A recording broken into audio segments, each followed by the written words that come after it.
It's 6 p.m. It's Saturday the 23rd of September, and welcome to our Saturday evening news programme.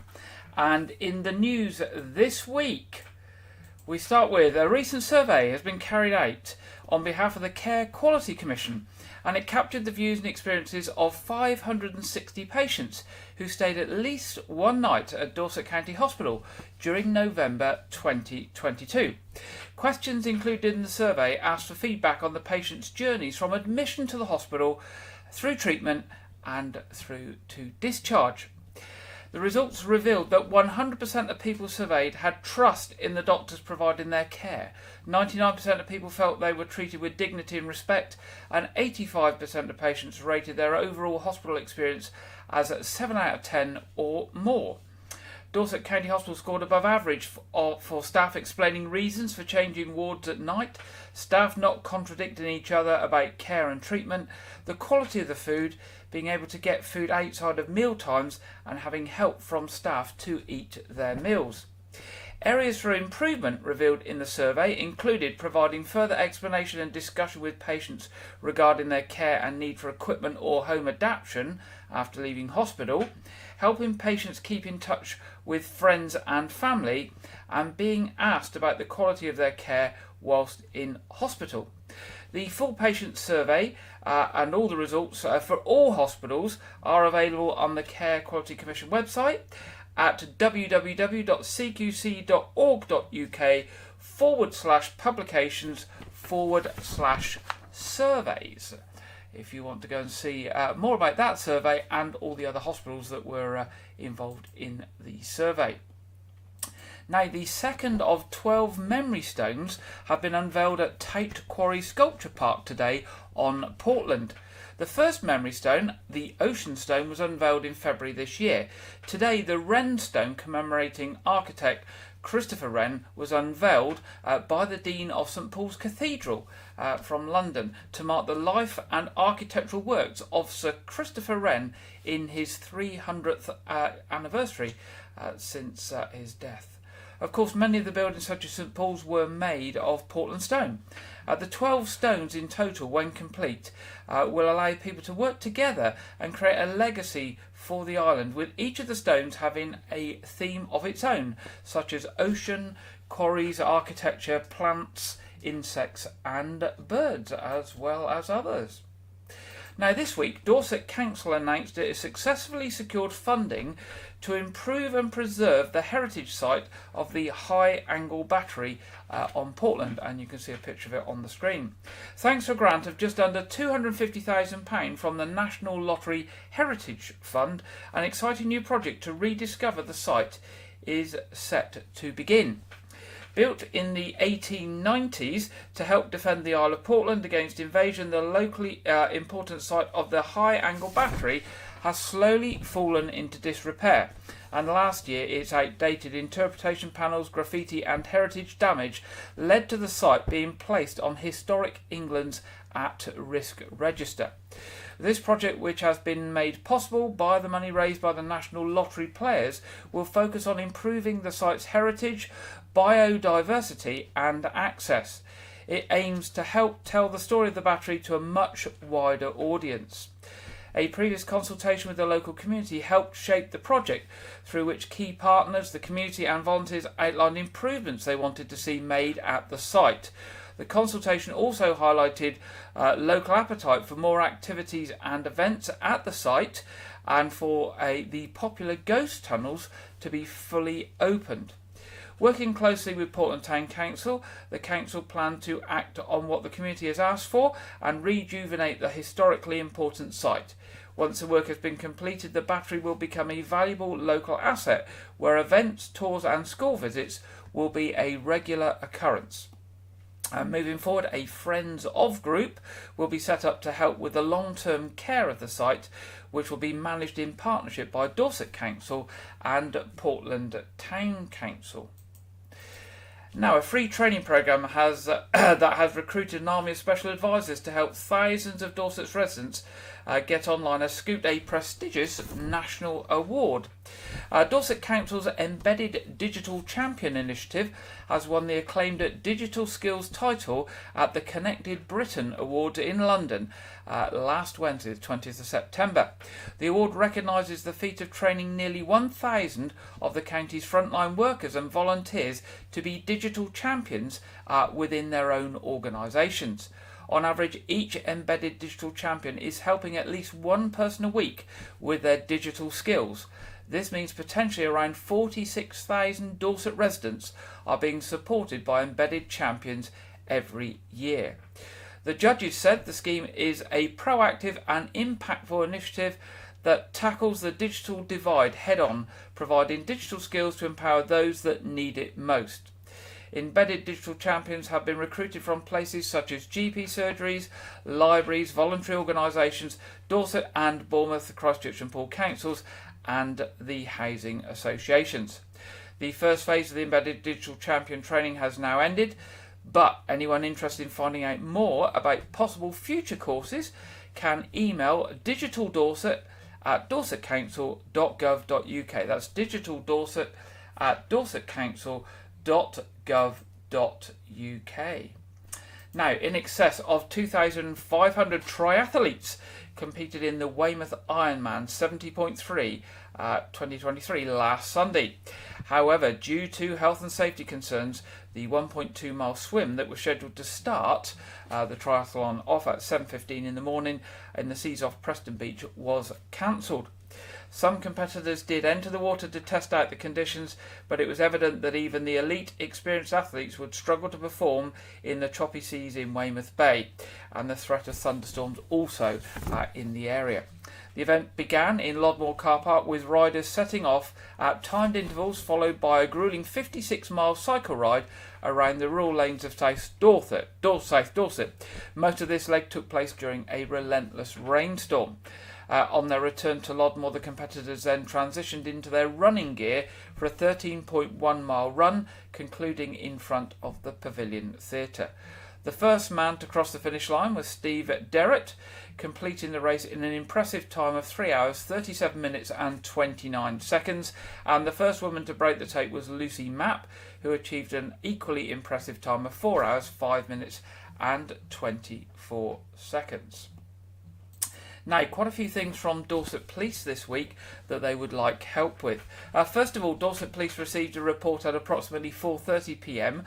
on Sunday the 17th of September that a man had been assaulted outside a Weymouth Angling Club in Commercial Roads, and officers are appealing for witnesses or anyone with information to come forward.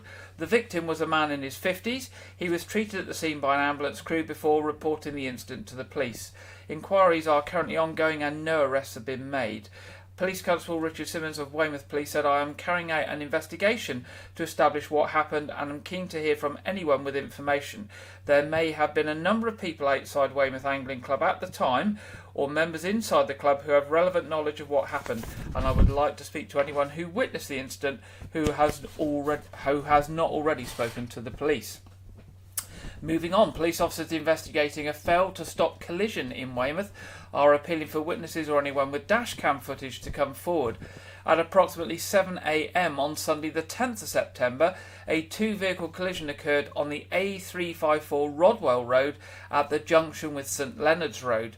The driver of one of the vehicles involved, a Citroen C4, advised the driver of the other vehicle to park further up the road in a safe location to exchange details, but the other vehicle did not arrive at the location and no details were exchanged. The vehicle is described as a dark blue and possibly a Mazda or Vauxhall Astra. And the last one from Dorset Police this week, officers carrying out inquiries to locate a wanted man from West Dorset. Reese Wilson, aged 24, is wanted on a prison recall after failing to comply with the terms of his licence following his release from jail. He's described as white, 6 feet 1 inch tall and a slim build with brown hair. Sergeant Mike Brown of Bridport Police said, "We have been carrying out extensive inquiries to locate Reese Wilson, but these have so far proved unsuccessful. We believe he has been in the Bridport area and would urge anyone with information regarding his whereabouts to please contact us." There is no information to suggest that Wilson presents a risk to the general public, but we would urge anyone who sees him to not approach him, but to instead dial 999. Now, if you want to see a picture of this gentleman, you can go onto the Dorset Police website, where there is a picture of what he looks like. Now, if you see him, you can call 999 immediately, and if you've got information on any of the other incidents we've mentioned tonight, you can contact Dorset Police on 101, or if you wish to give information anonymously via the Crime Stoppers charity on 0800 555 111. Now, South Western Railway is celebrating a landmark milestone as over 100 of its stations are now adopted by local community volunteers, cementing its leadership in community engagement. The 100 stations accounting for over a half of South Western Railway's vast network of stations. South Western Railway helps adoption groups to enhance their station spaces and environments for the benefit of the whole local area. Station adopters are groups of volunteers who work with the railway company on making the most out of their station spaces and environments, and take a lead on imagining new and creative ways for their stations to better serve their communities and strengthen their place within the local area. Station adoptions at South Western Railways began with the formal adoption by the Friends of Christchurch Station back in 2007. Since then, stations have been adopted in 9 counties: Berkshire, Devon, Dorset, London, Hampshire, Somerset, Wiltshire and the Isle of Wight. Groups in many towns and villages around the network, from Brentford in West London all the way down to Pinhoe in Exeter, have signed up to be station adopters, all bringing together by a desire to do something to improve their local station and local areas. Now, Peter Williams, who's the Customer and Commercial Director of South Western Railways, said, "The bond between South Western Railways and the communities we serve is of great importance to us, and our fantastic station adopters have been vitally important, cultivating and deepening that relationship. Our station adopters are an integral part of the wider railway family, and it's been wonderful to see the many creative ways that they have contributed to local communities across the network as the number of adoption groups has expanded." Now, more information about adoption schemes, as well as details about local communities and what they're doing, can be seen on the South Western Railways website. Now, in Dorset, there are 11 stations that have been adopted. Christchurch, Dorchester South, Gillingham, Hamworthy, Hinton Admiral, Parkston, Sherborne, Upwey, Wareham, Weymouth and Wool. And all of those have got local sort of friends or adoption groups who are managing and working on the station. So well done to all of them for improving the station environment for the wider community.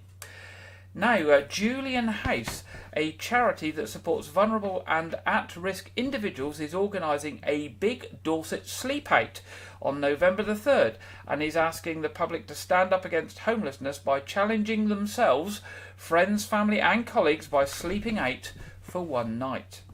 The aim is to raise funds and awareness to help people who are forced to sleep out in Dorset all of the time.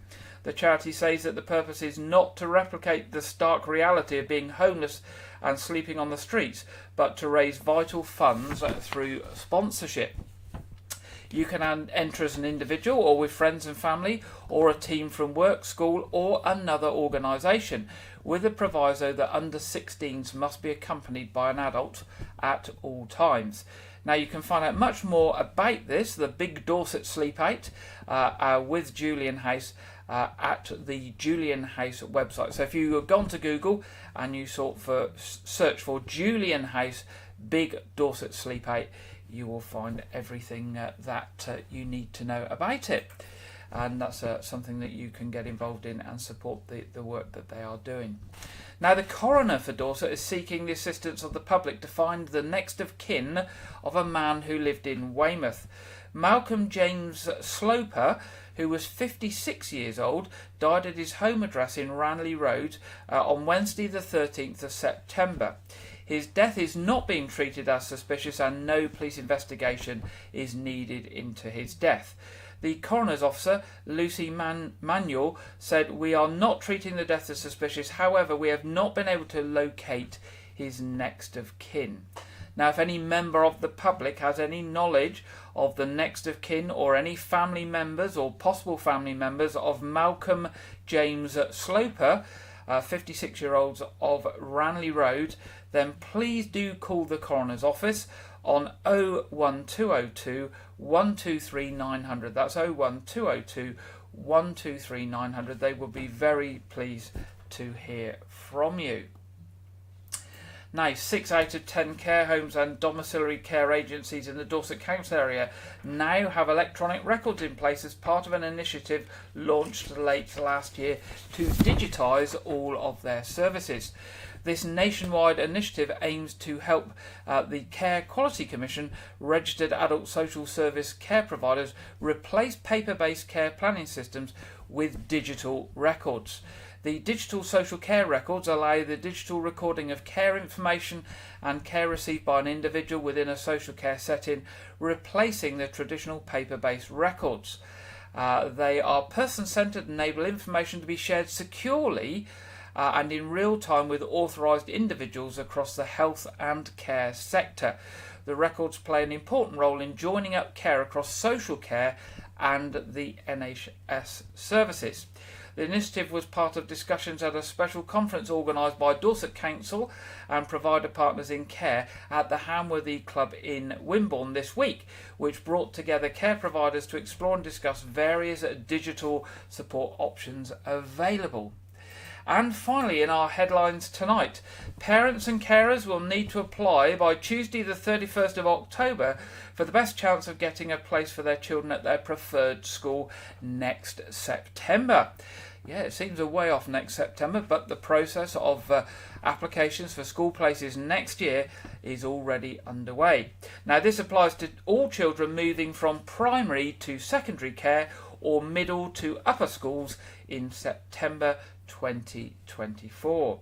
Finding the right school place for your child is important for any parent or carer, and the admission pages at Dorset Council will provide you with all the information you need to apply, and you can also check out the Parents Guide for information about the different types of schools and the way to apply to each one. So a good way to find this is Dorset Council Schools Admissions, Dorset Council Schools Admissions, and it will take you right to the page. Now, Councillor Byron Quell, Dorset Council portfolio holder for children education and early help, said parents or carers should complete their child's application as soon as possible to give themselves the best chance of being offered a place at one of their preferred schools. Please don't risk disappointment by leaving it too late. If an application is not made on time, families may find it harder to get their child into their preferred school.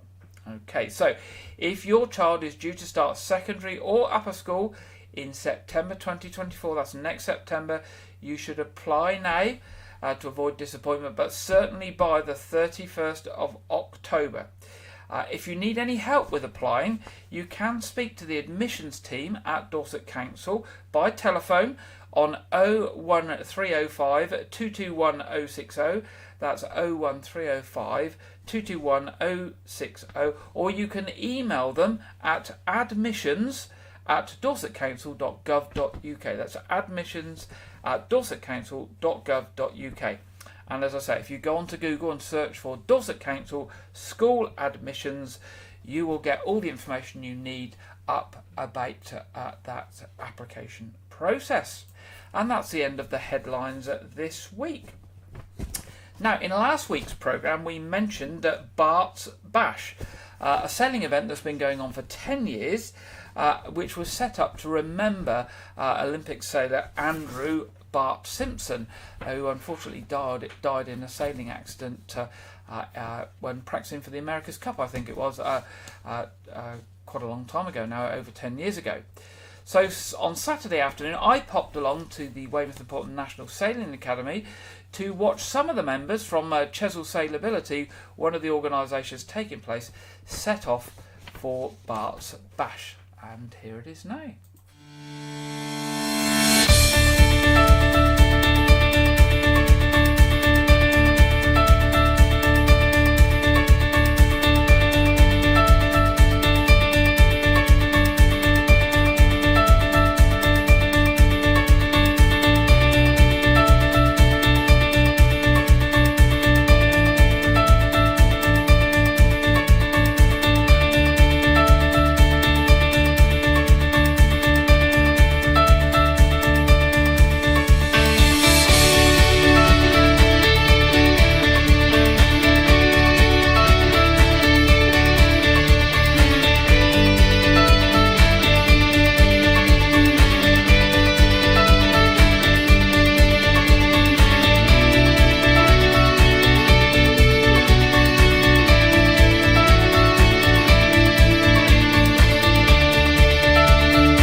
There we go. So that was Bart's Bash, or the setting off for Bart's Bash last week.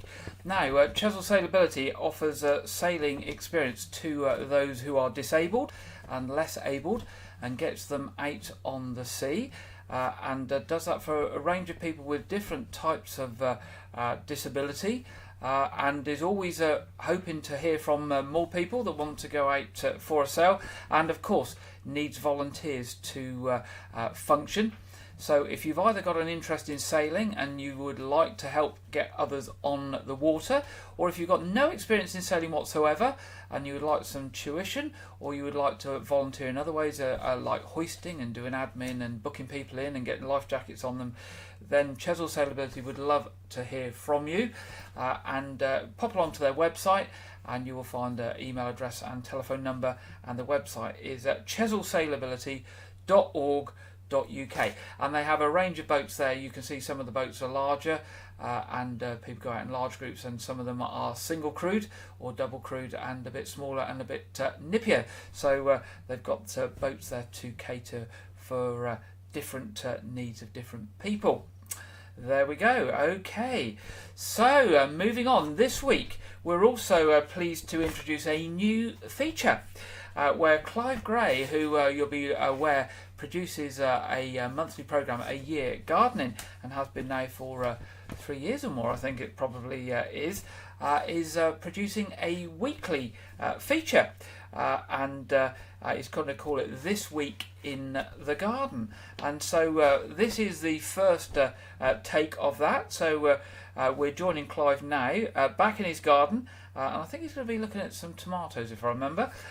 So it's over to Clive for This Week in the Garden.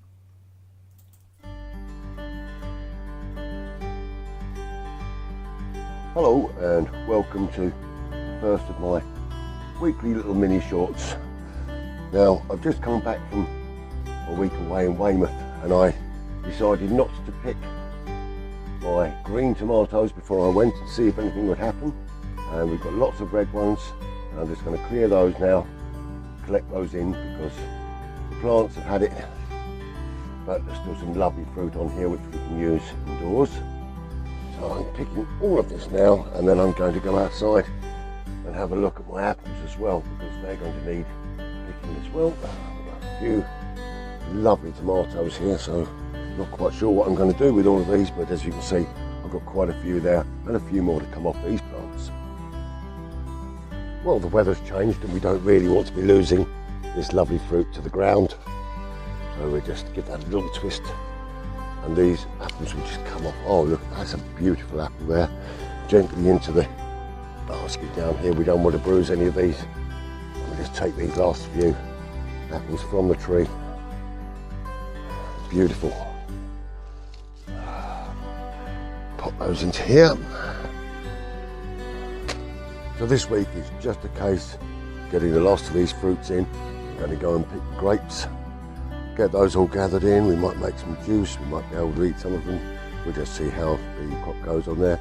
So I have tomatoes, I've got my apples, and generally it's just a week of gathering in the harvest that is left. So next week I'll be showing you some of the tidying that I'm going to be doing at this time of year as well. So I hope you'll get all of your remaining crops gathered in now, and with that I'll pass you back to Gary at the studio. Thank you very much there, Clive, and yeah, we've got quite a lot of fruit to gather in here in White Regis, apples and the like, and I certainly, what I'd be saying to Clive, he's probably listening, is some nice chutney, Clive. Turn those apples and the tomatoes into some nice chutney and put it with some nice brie or some nice smelly Stilton on some biscuits, and it will go down a treat. But we'll see what Clive gets up to, and I think he'll be making something nice with his grapes as well. And we will probably be hearing from Clive later in the month with his full programme as well, but he'll be back with us next week. Right, it's that time in the programme now where we go over to Andrew Wright for this week's film review and preview. Welcome to White Regis TV Film Review and Preview. I'm Andrew Wright. This week, The Flash released on home video. The film stars controversial actor Ezra Miller as Barry Allen, the superhero Flash who can move at superhuman speeds by tapping into the Speed Force. The film revolves around Barry travelling back in time to save his mother, only for him to become trapped in a reality without metahumans, and he assembles a team including his younger self, Michael Keaton's Batman, and Kryptonian castaway Supergirl to take on General Zod's 2013 invasion of Earth, as originally depicted in the 2013 film Man of Steel. The film was the subject of controversy both prior and after its release due to the criminal actions of lead star Miller, as well as the use of deep faking and AI technology to bring deceased and aging actors' likeness into the film from other DC projects such as Christopher Reeve's Superman. Now, me watching this film on home video was the first time I'd seen it, as I didn't see it in cinema, and I was absolutely shocked and appalled by this film. The acting was terrible, especially from Miller, who doesn't understand his character. The CGI was borderline, frankly, disgusting to look at. And the script is a complete mess that doesn't understand the heart of the story that it's supposed to be telling. So I gave this film 1 star out of 5. And frankly, for a better adaptation of The Flash, see the TV show starring Grant Gustin, which recently concluded after 9 seasons. This weekend, Expendables 4 releases in cinemas as the 4th film in the Expendables franchise. The film stars actors Jason Statham, Sylvester Stallone, 50 Cent, Megan Fox, and Dolph Lundgren, and the film revolves around the Expendables going on a mission to stop a terrorist organization from sparking a conflict between the US and Russia. The film will feature the exit of star Sylvester Stallone from the franchise after he previously directed the first installment and was the star of all 3 prior to this film, in which it's his last one. The film is also notable for being the first Expendables film to not have Brooklyn Nine-Nine actor Terry Crews as a member of the cast after he refused to return for future installments after making sexual assault allegations against Stallone's agent and accusing a producer of covering it up. Crews previously appeared in the first 3 films. The film is returning to a hard 15 rating after the previous film was more toned down and poorly received by fans for having a more family-friendly rating. Although I think all 4 films are rated 15 in the UK, it's to do with the American rating system. The film is in cinemas this weekend. I actually heard a bad review this morning, Friday morning. I heard about a bad review about it, but I'm not going to watch it yet because I've only seen the first one. So I'm going to wait till it comes out on Blu-ray to watch it and give my review. That's all I have for this week, but be sure to check back next week where I will preview Saw X, the 10th film in the Saw franchise. Now back to Gary in the studio. Thank you very much, Sir Andrew, and we'll be back with Andrew next week. It's now time in our programme for the national weather forecast from the Met Office, and this week we are joined, I believe, by Greg Dewhurst. Hello there, welcome to your latest Met Office broadcast. We've had a transient ridge of high pressure across the UK through the first half of the weekend, but it is all changed for Sunday and through next week as well. We've got an active jet stream at the moment driving in weather systems. This large area of low pressure, you can see the tight isobars indicating the winds strengthening as we go through the next few days. But for now, we still just about hold on to that high pressure system. So Variable amounts of cloud. There is some sunny spells out there, but most places dry. Just 1 or 2 showers possible towards the east coast of England, but generally a fine afternoon to come, though thickening cloud outbreaks of rain already starting to move in across Northern Ireland.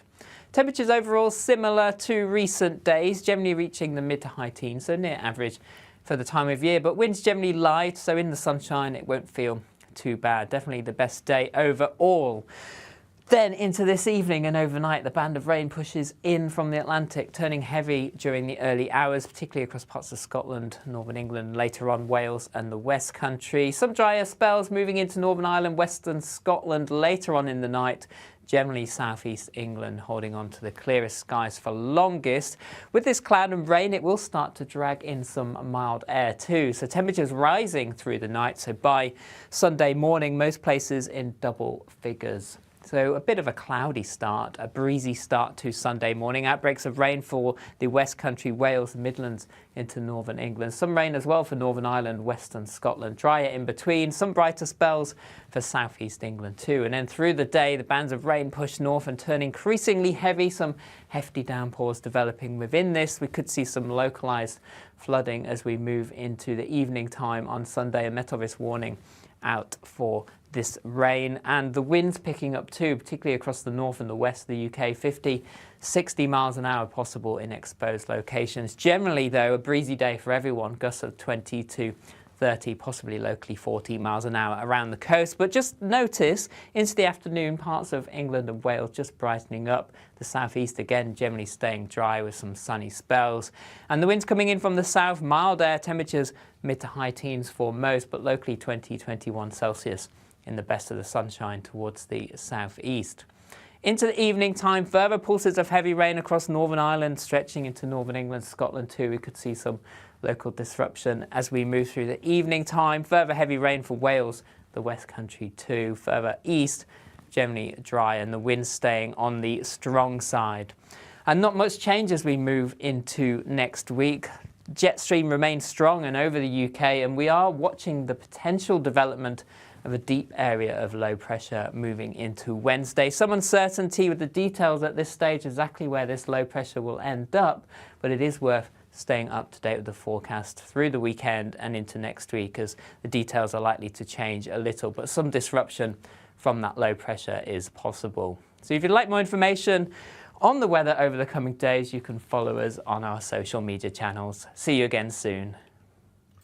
Thank you very much there, Greg, and we'll look to see what the local weather is predicted for us this week ahead.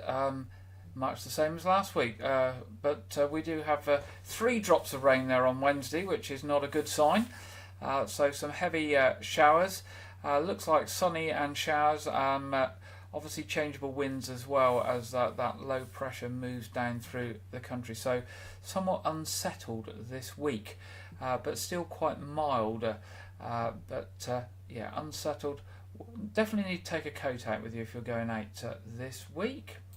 Now, moving to our What's On section tonight at Weymouth Pavilion. Just a selection of some of the things coming up. 1st of October, a sitcom-style comedy, Ground Rules. And I mentioned this last week. It comes from the creator of TV's Rising Damp and Duty Free. It's got quite good reviews where it's been elsewhere in the country, so that may interest you. 3rd to the 4th of October, Tales from Acorn Wood. That's, I think, for the children. 5th of October, Fascinating Ada, the 40th anniversary show. 6th of October, ABBA-mania. 6th and 7th of October is the Oktoberfest Beer Festival.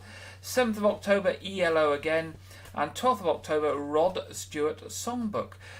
More detail on those shows and others and tickets at weymouthpavilion.com or by giving the box office a call on 01305 783 225. Looking at the Know That Fort, Pause for Fort. The dog show and other dog events is tomorrow at the Know That Fort. That's 24th of September. 1st of October is the Family Science Festival. 7th and 8th of October is the Pirate Weekend. 8th of October there's an artillery display. and the 21st to 29th of October, which coincides, I think, with half term, I imagine, is the Halloween fun at the fort. More details on those and other events at the Knowth Fort at www.knowthfort.org.uk. Now looking at Arts Reach, the charity that does all sorts of shows and things throughout the rural Dorset, that gets lots of national funding. Lots of different things coming up. 7th of October, Firelight Trio at Buckland Newton.